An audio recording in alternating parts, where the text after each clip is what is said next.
are very excited to have our own boss, our council chairman, to come and then help us understand certain things in leadership.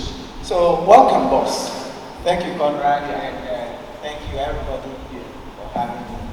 It's a pleasure having you here. Now, let's begin on leadership. What is it?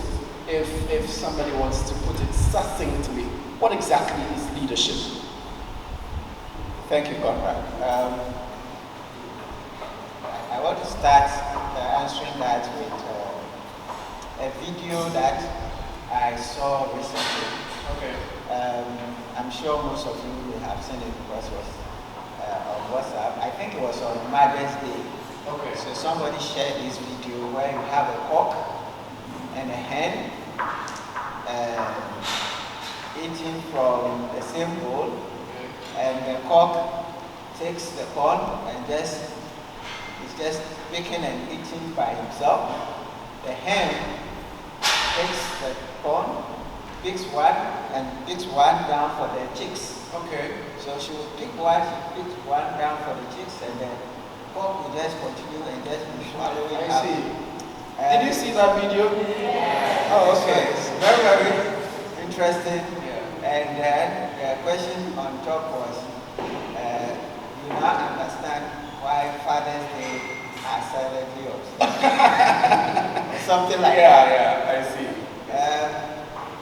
So I say I want to, because generally, think that the man is the head of the house, the cock is the leader. But why is it that the chicks always follow the hen, not the cock? That's a question. That's the question I want us to reflect. If you want to understand leadership, that was a very good illustration of what leadership is. You see, the chicks follow the hen because the hen has more influence. Why? Because the hen takes care of them better than the cock. Now we have those of us who are Christians and who read the Bible. There was a time where Moses had to send 12 people to go into the land of Canaan to spy the land and to come in with a report. When they came back, 10 of the spies gave a report and gave a very doom view of the situation. And the whole of the nation started, wailing and so on and so forth. 2 gave a completely opposite report. But the people did not listen to the 2 who said it was a good life, everything was there. They didn't. The majority followed the 10. Now, I use those 2 situations to illustrate what true leadership is. And true leadership is actually about influence. Okay. Your ability to get people to follow you. It's not about title. When you look at the story of the spies, you had Moses who was the leader. But at that point, the people were not listening to Moses. At that point, the people were listening to the 10. So at that point, the 10 were the people who had influence. They were the leaders. That also illustrates what we may call negative leadership. So influence can be positive or negative. So leadership is influence, your ability to draw people after you. That is why it is said that if you think you are leading and nobody is following you, you are only going on a walk. And when you look at the cock situation, the one who has influence is the hen, okay, not the cock.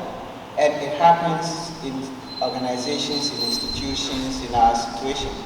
You may be the one named, you may have the title, you must have the position, and that is what we always confuse. We think that the position is what makes the leader. It's not. Leadership is about your ability to draw people, your ability to move people, and to impact people's life. That is what leadership is about. Thank you so much. And now give us some principles, maybe 5 of the principles that are exhibited by great leaders, apart from influence. All right, so the first principle that I will want to talk about would be great leaders. Number one, they learn to lead themselves.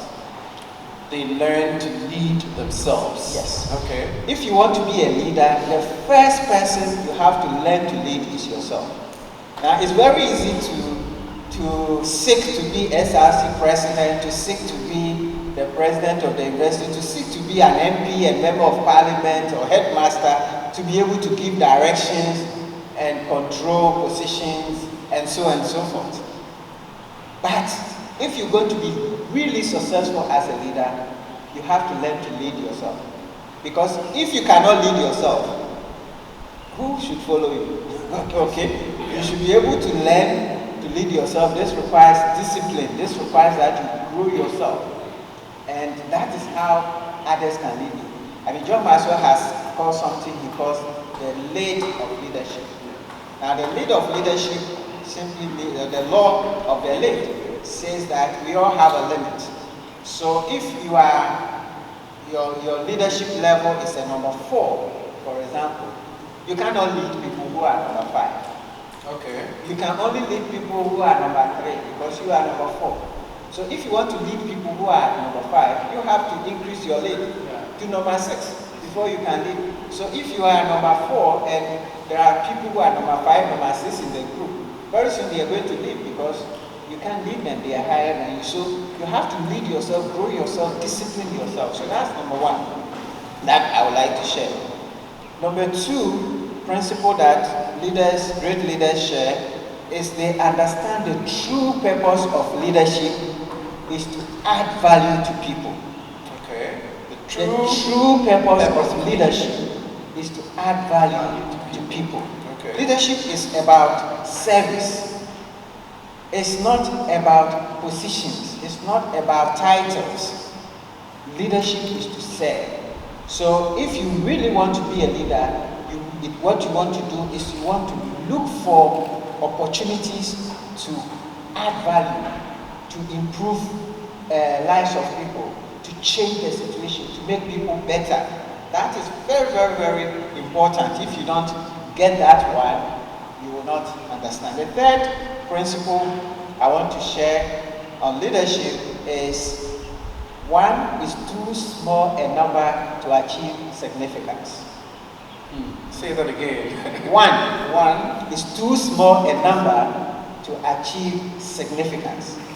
What does that mean? Great leaders understand that they alone cannot do everything. Okay. They understand that they need a team, they need everybody. So when you are leading an organization or a group of people, you need everybody on board. Okay. You alone cannot achieve greatness. Okay? I mean, even if you take sports that are solo sports, let's say tennis, where one person is, and we all look at Serena Williams and all those, we say they are achievers. Or Formula 1, where you are all looking at the driver. It's not one person who is winning.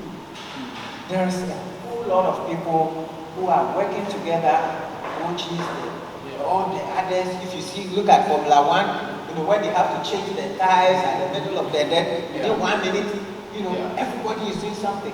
It's teamwork. So great leaders understand that you alone, you can't achieve greatness. And that is very, very important. Now the 4th point I want to underscore as a leadership principle is people buy into the leader before they buy into his vision. That's deep. People buy into the leader. Buy into the leader before they buy into the vision. You see, great leaders have great vision. They want to change the world. Okay, and that is important. Vision is so important in leadership. But if people don't trust you, if people don't believe in you, you can have the greatest of visions, nobody will follow you. So what that means is that you need to have integrity. Okay.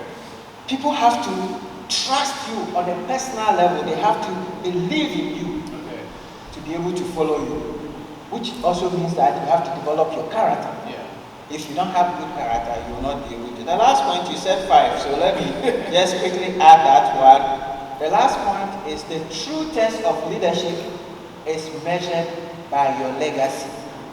Wow. The true test of leadership is measured by your leadership. And every great leader understands that what you are leaving behind is more important than what you came to meet. Okay.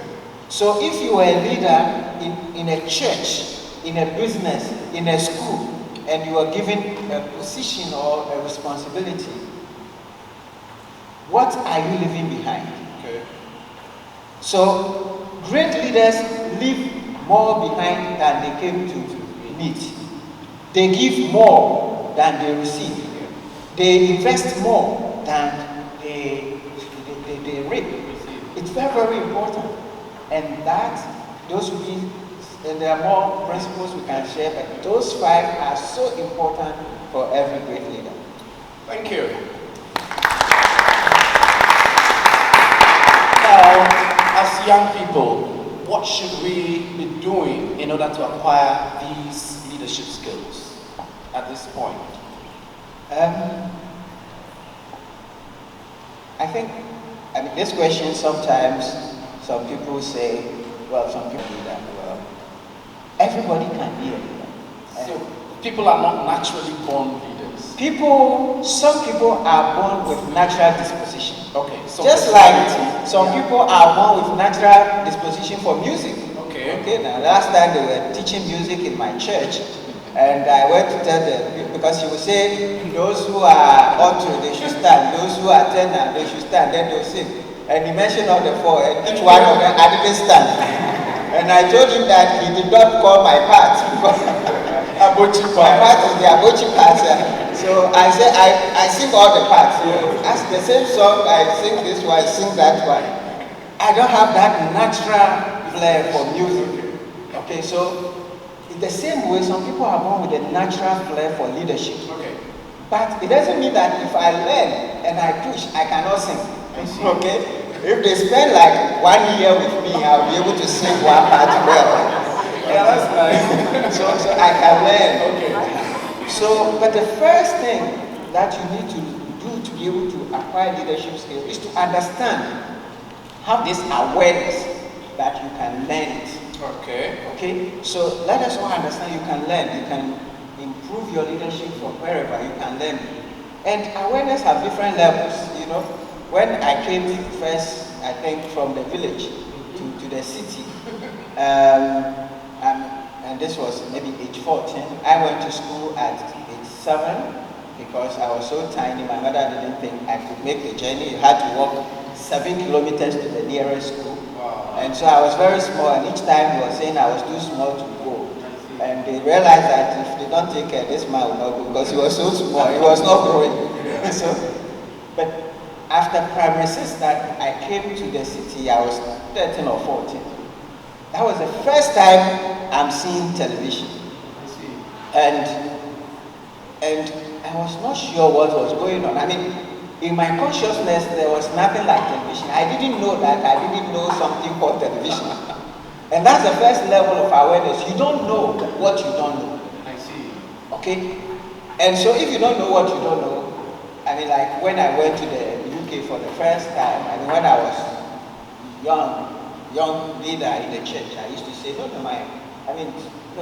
Christians should not wear trousers. Then I went to the UK, and then I saw that, all the women were wearing trousers. Christian ladies. Yeah, Christian ladies Okay, should not wear trousers. It was just my level of awareness. In Ghana, all the women wear slits and all this. But when I went to the UK, now I realized that no. So it's awareness, okay? That is very, very powerful. So you don't know what you don't know until you begin to search. Then you begin to know. Then like I saw the television now. Now I've seen that, there's something called television that I didn't know.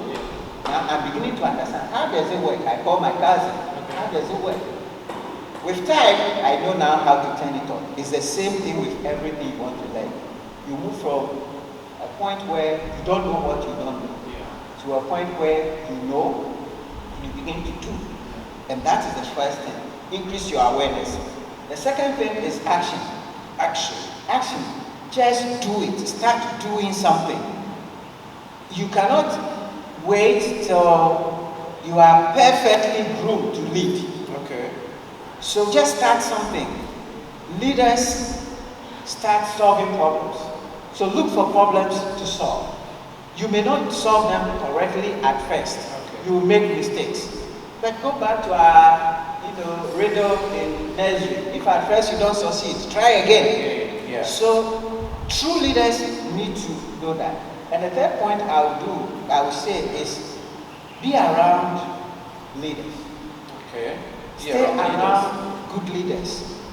You see, the people around whom you surround yourself with is so important to what you can do and achieve in life. So be careful who is in your inner circle, who you spend your time with. Spend time with leaders, spend time with people who have made it, people who have solved problems, who have changed the world.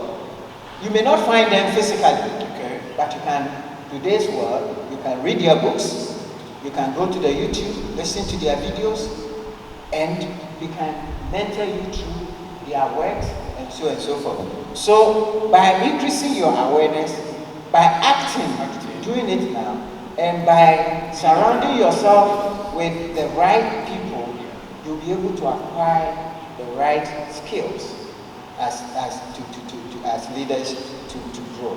Yeah.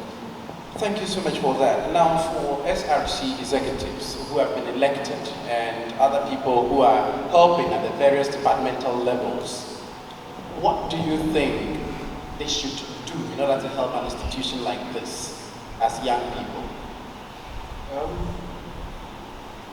I think the first thing I would say is that if you have any leadership responsibility, integrity is very, very important. Okay. You need to be credible.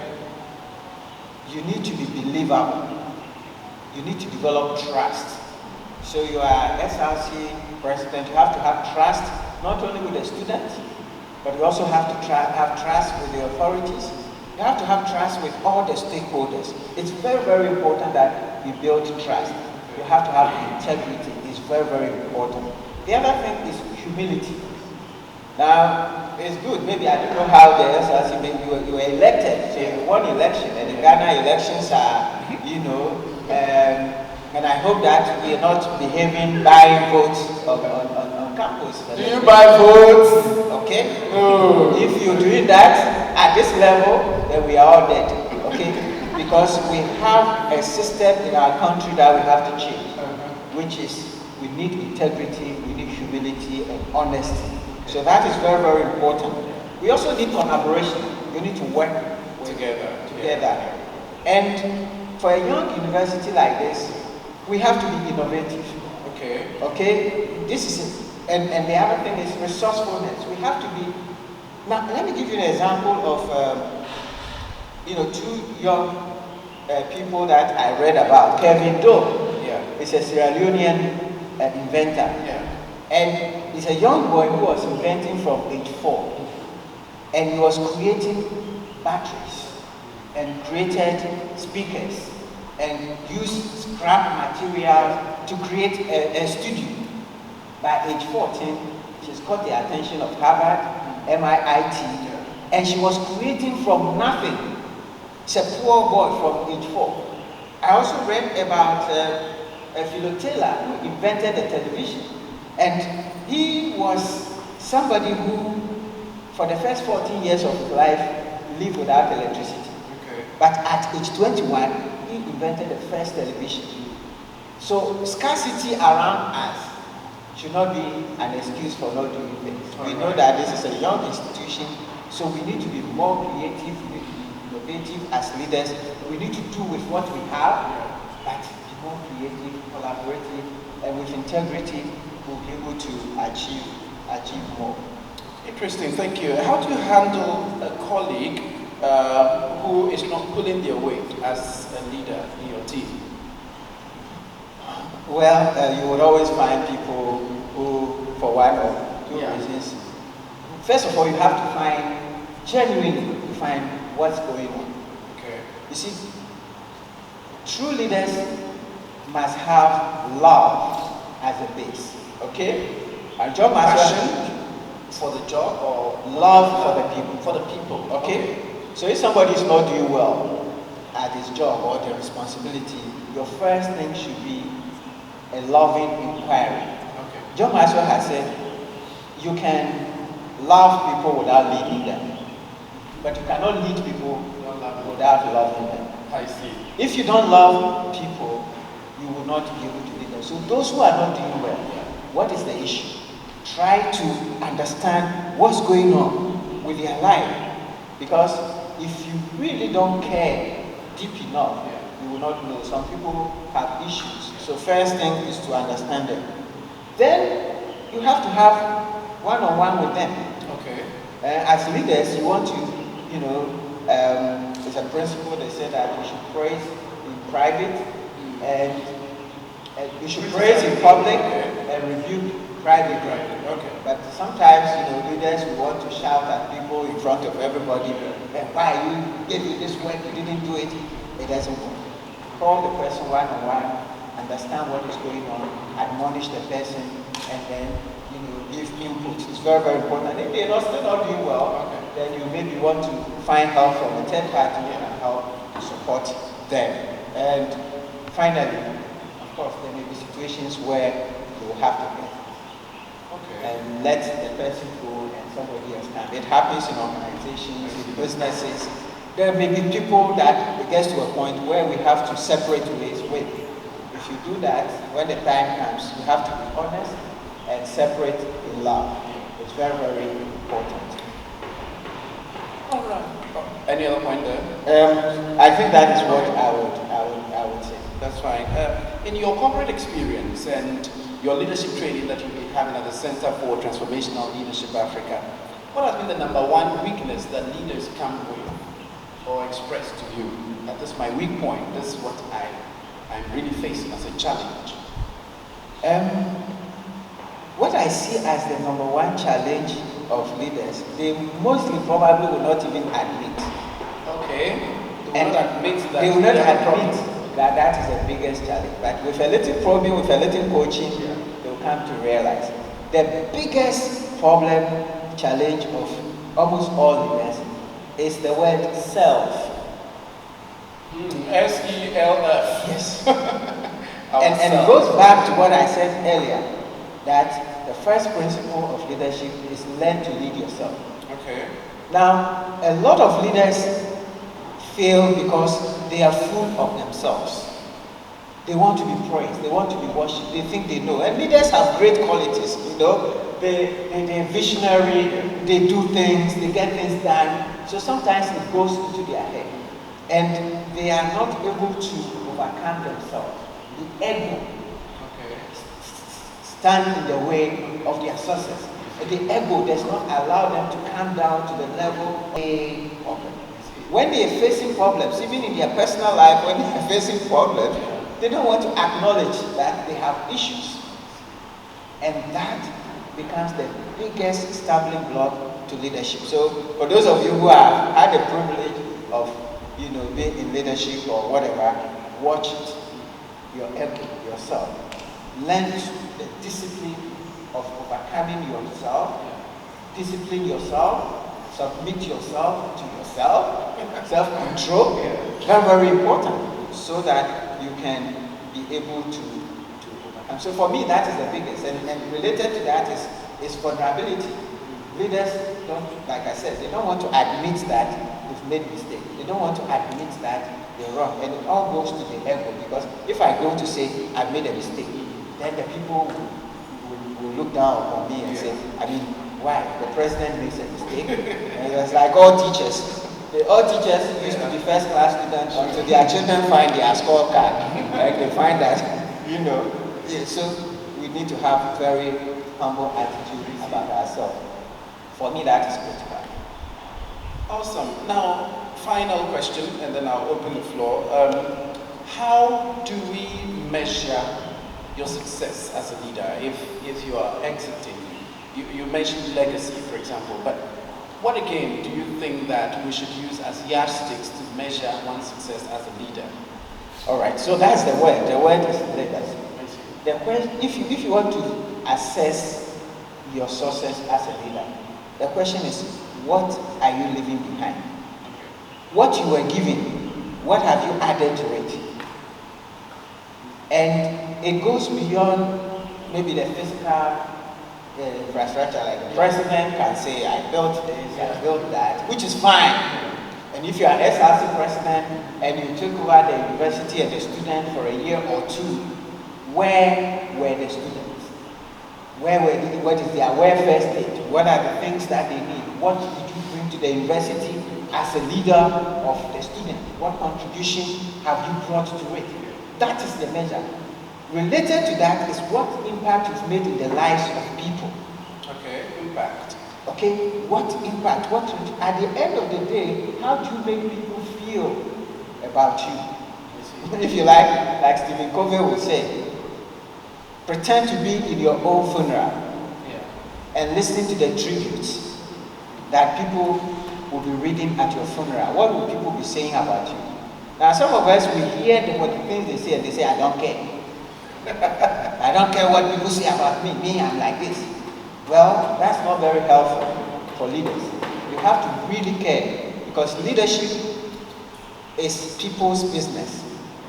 So that how you make people feel, what contribution you make to their lives, the difference you make in their life, that is how you're going to be assessed at the end of the day. Okay, so that would be the criteria. What are you leaving behind when we are giving them responsibility? Thank you very much. So I now open the floor. If you have any question, please ask now. And I'll take just about 3 questions. Okay, there is a question here by Mr. Danso. Thank you. I want to, from the first principle in terms of leading self, are there some indicators? What will show that I have finished leading myself before I to lead somebody? Because, okay, what do I need to do to know that I am really leading myself, that I am ready, big enough to go and lead somebody? That's my question. Yeah. Now, what shows that you are leading yourself? First thing, what are you going to sell? You're going to sell hope. You're going to sell vision to the organization. What is your own vision of yourself? Okay. Do you have a vision for your own life? Do you understand your own purpose? Because there are so many of us who are really not, we don't know why we are here in this world. A true leader and the person who is self-led understands his purpose. Okay? Discipline. We are all students. How do you, the basic thing we are here to do is to learn. Follow the rules. Go for lectures. Basic things like that. As a leader, are you disciplined enough to take your studies seriously? How are you taking your life seriously? When you commit yourself that you do things, do you do things? Are you able to set your own targets and achieve it? Okay. Those are signs that you are leading yourself. And those true leaders, they set themselves specific targets. Wake up at this time. I have 1 hour every day to do this. I want to go this. And they are very disciplined and organized. That is where you start from. And when you ask people that there is something we want to do together, you can say that I did this. Okay? It's basic things like, you want to maintain your weight, you want to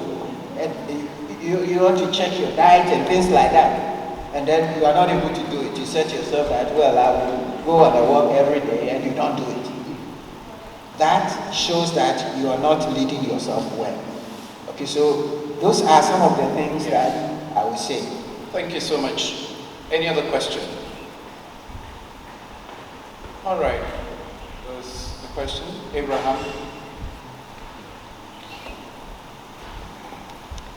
Thank you very much. You just said something that being a leader, you have to have love for the person, come down to the level that you can move the person. As when the person is doing something, you call the person, what we are doing is not good. Go this way. The first time, He said, oh, we are all ready. You leave it like that. Second time, you call him. Oh, what the direction you're going is all good. Second time, the same goes on. And the third one, if you ignore the person, it's okay, go ahead and do what you do.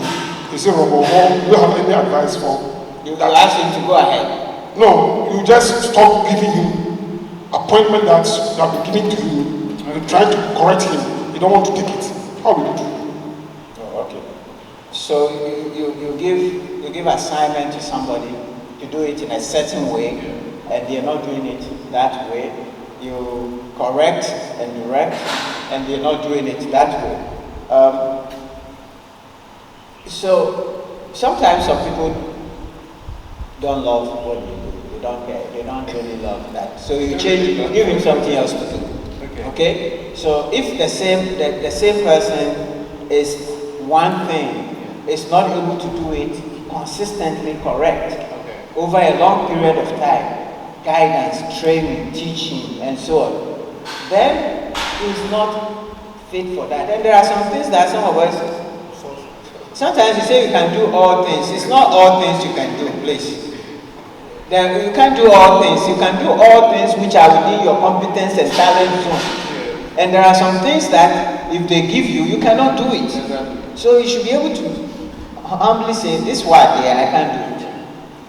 But if the person can do it and it is a wrong attitude, then that is dangerous. Because bad attitude is bad. If it's an issue of competence in terms of skills, you can train for the skills and give them the skills. But if it is attitude, and some people, me, I don't want to do it this way, the way you want it, I don't want it, me, I'll do it my own way. Then, if you are the one leading or guiding the thing, then you are entitled to say, well, somebody else should do it. That's what I mean by exit in love. Sit the person, explain to the person why, he's not going to be given this assignment because.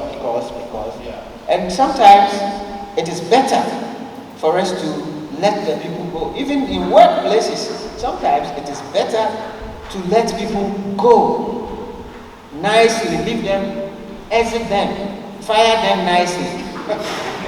Because it is better for them. And sometimes when people leave, that is when they can find their right fit, the right opportunities. Because sometimes where you are, it's not really where you should be. Yeah. Thank you so much for that. Bernard. Oh, okay. There's a question. Dennis. Thank you so much. Earlier on you said leadership is influence. I would like you to clarify this for me. The difference between influencing and imposing. And what? Imposing oneself. Yes. Okay. Impose. The difference, and then the effect that may have, the effect of the two words they have on followers. Okay. All right.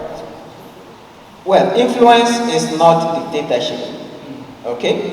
Now there are different ways by which you can get people to do things. Influence is getting people to do things. You can get people to do things by ordering and commanding them. Now that is the lowest level of influence. I see. The lowest level of influence is dictating to people, ordering, people to do things. When that is all you can get, when you're not there, you don't do it. Okay? So, and people who are, we call them position-oriented leaders. Yeah. I am the boss here. I tell you what to do it. Yeah. Now, that kind of approach is not helpful. So you have to move from commanding. There are some people also who use intimidation. Okay? I'm the boss. You don't want to do this, you will see. Yeah. Now that is also not sustainable influence. Okay, because you are the one who are going to sign his academic record, you will do it. But that's intimidation. It doesn't help. True influence is persuasion.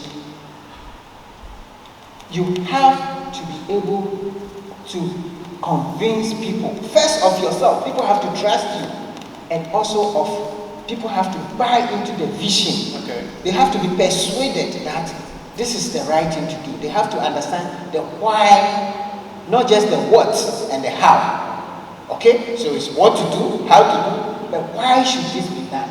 Why is this important that this university go this direction, that vision, sell that vision clearly, and also live by it. So because you don't influence people by just telling them and even tell them why it is good for them to do, and there you go. So this story is told about Mahatma Gandhi. Yeah. And Gandhi, a mother went to Gandhi and asked him to advise his child to stop eating sugar. Yeah. So Gandhi, when he was told, he told the mother, go, come back in 6 months. He says, no, my son has been eating sugar and it's not helpful to him and he's going to, 6 months is too much.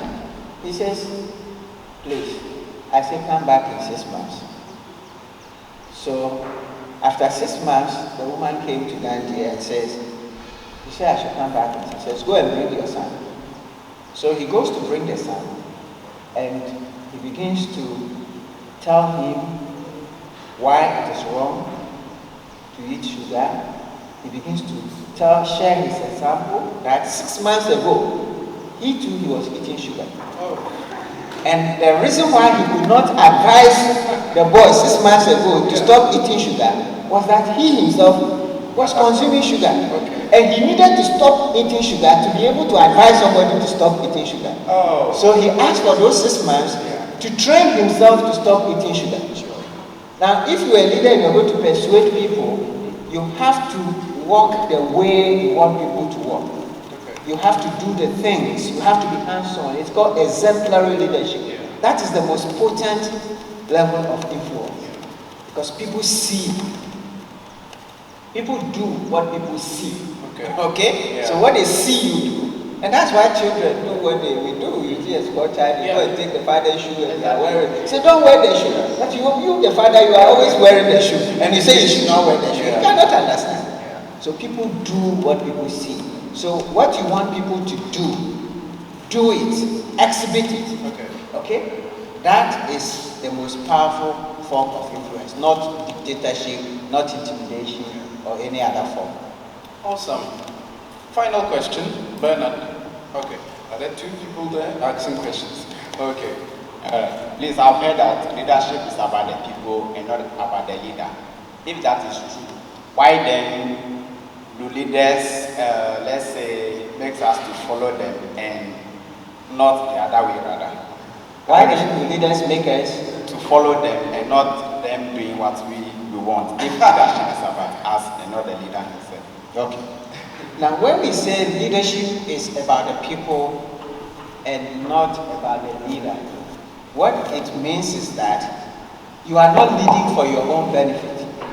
In fact, all the political leaders we have in this country are not leading for us. They are leading for themselves. And that is the biggest problem we have in our country today. That we have people, so-called leaders, and they are just there for themselves. When we say you are leading for the people, what that means is that you are there for the benefit of the people. And that's why I said the true purpose of leadership is to add value to people. So when we say people should follow you, it is not follow you for your benefit. It follow you for their benefit. You want to lead the people to a place where it is for their interest. Jesus wants us to follow him, not because of himself. He doesn't need salvation, okay? But Jesus wants us to follow him so that we can have salvation because he knows that it is good for us, okay? That is what it's supposed to be. So the following is not to follow you so that we can feed you, we can buy 4-wheel drives for you, we can give you big salaries, and then you say, we have small money in our pocket, we should pay the levy so that you can enjoy your... No! I'm not saying don't pay levy. Pay levy, taxes are good to be paid. But the point is that we have paid taxes, and we are paying so much taxes. Where is the money? Okay, so it's not this small levy that is going to change everything. It's just going to increase the VAT. They should show us how many VAT they stop buying. And they should show us that, that's what leadership is about. When you say tighten your belt, you want to tighten your belt so that the people will see that and they'll follow you to do that because it is good for them. Final. There was. All right, sir. Please thank you. I just want to ask, if you're a leader and your leadership qualities or style does not fit the followers' regime, what do you do? Do you give up? And your leadership style do not confront with what your followers want. Do you give up? Do you stop? Do you change to what they want to do? Okay. Now, if you're a leader, you should understand that you are leading for the people. Okay? And leadership styles will change depending upon different situations. Okay? Different situations will require different styles. But you should look at the people. Whatever style you are adopting at this point in time should be what is the interest of the people. So, for example, a father who has the care of a child, and the child is going to touch a fire or something like that. At that point, you're not going to sit and sing to the child and say that, baby, careful, and then the child is going to the fire and you are singing and following the child. No. At that point in time, you want to snatch the child. Sometimes you want to hit the hand. So that, and you are hitting him not because you hate him, but you are doing it for. A doctor will have to cut you, not because he hates you and he just wants to cut your stomach, but he knows it is in your interest. So when you are leading, you should look at the people you are leading, where they are, what is in their interest, and what is the best approach to bring what is in their interest and what will benefit them. So you're not leading for yourself, you're leading for the people. You change your style, you change your leadership in line with the necessities. But sometimes, when the people don't see what you see, like the child situation, you want to take the decision because you know this is in the interest of the people. Yes. All right, I said final, but Alex. Thank you so much, Mr. Ayim.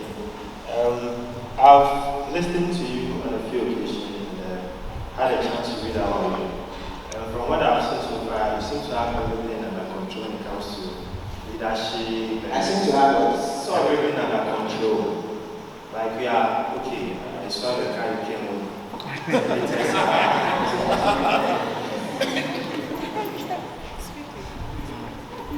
I'm saying that,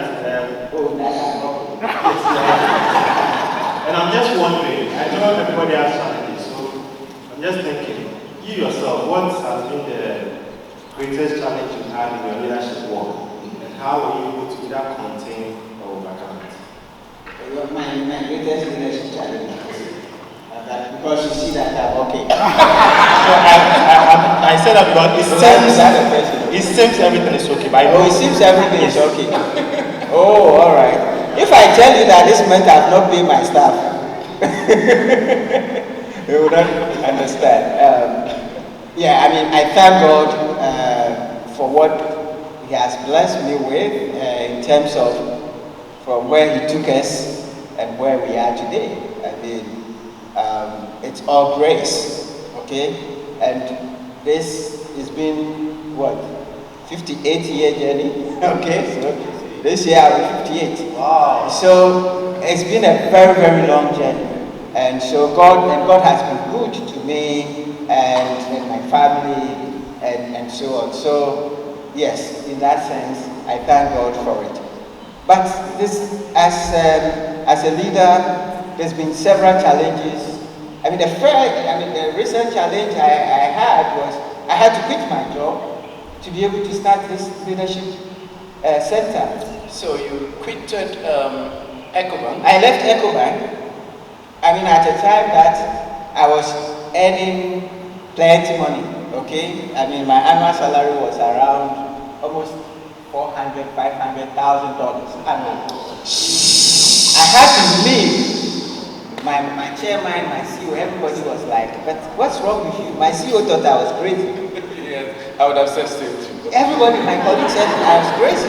And if I was crazy, one of my daughters, I said, Daddy, me, I want to be selfish.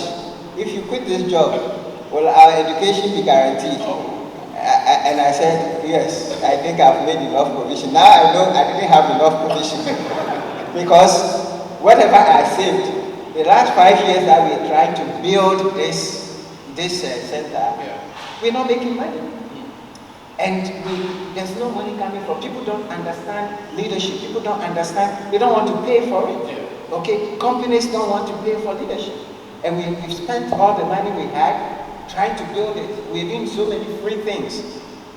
That's a big challenge. How do you move on from there? Without passion, without commitment to it. You know, the biggest challenge is when you have a vision and you don't have the resources to do it. But with passion, you can move on. And I believe strongly that over time, you know, we will get it. And so that is for me. So you can see that I'm looking nice. But there's a lot of that. He said that the goat sweats, but because of his hair, you don't know that. You can't see the sweat. Interesting. There's a lot of sweat. But I mean, leadership is not easy. Everybody who's taken upon himself to make a difference, you're going to have to fight. You're going to sacrifice. It's very, very important. Without sacrifice, you cannot achieve anything. You can't. When I went to the University of Ghana, there was no Church of Christ on campus. Okay? And I didn't have the money to go to church every Sunday. To go from Legon to Isam Road, then I think there was no church in Legon and all that. You have to come to Isam Road. So what do you have to do? I started a church. The things that, like Uncle Bobite said, be the difference you want to see, and that will probably be my parting message for all of us. Be the difference you want to see. It's not enough for us to complain. It's not enough to expect somebody to do something. We expect government to do that, the authorities to do that. It's true, they all have their responsibility. But there are things we can do. Everywhere you are, you can begin to make a difference. You can change the circumstance. You can change things around there. Like little things you can do. Start from there. Leadership starts when we begin to solve the problems around us. That is when we begin to lead. Thank you. All right. Maybe a final word on heritage as the new council chairman of Heritage Christian University College. What are the things that we should all be aiming towards? Students, faculty, staff. What's our vision? So, you know, this institution is really built on the foundation, on the principles of Christian principles. We want to train entrepreneurial, ethical leaders.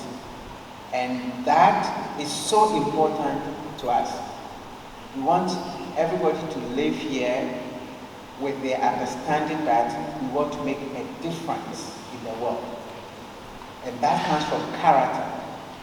And character means integrity.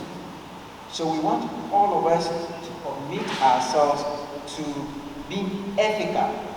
But we also want to train people who are going to be employers, not employees.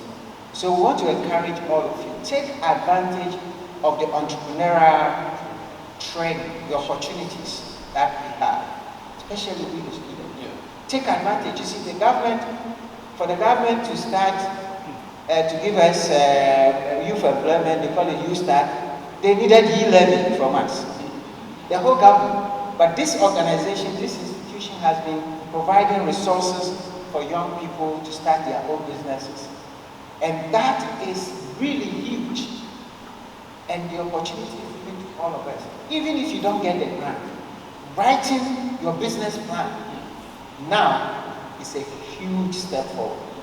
So we encourage all of you to buy into this vision of ethical, entrepreneurial, philanthropic leadership that this organization stands for. Thank you very much. Mr. Samuel Ayim, so I shared with you the profile from his website, ctlafrica.com. You can go and then see more of the things that he does. And then also every week on Saturdays, he's been holding a program called the Leadership Platform. And I've been sharing the links with you. You can always check it out on YouTube, CTL Africa. Just go and then you see a host of other people that have spoken on the platform, and he himself, several leadership messages that he has passed on. And then also we have the Facebook page, the Center for Transformational Leadership Africa. You can also follow and then always participate in the discussions that he's been having live on Saturdays at 7 p.m. And he's very active on social media. I mean, last time he sent me a message from a student and he was wondering how the person got his number. And I was like, you're always on every page of mine. I have about 100 pages that I am on, and he's on almost all of them as well. And people ask, which council chairman is this one? That is all over everywhere. If you had him, he won't take himself out. You know, he's so down to earth. You can interact with him and he can advise us on several things. And just we are grateful to have you. Thank you very much. Welcome.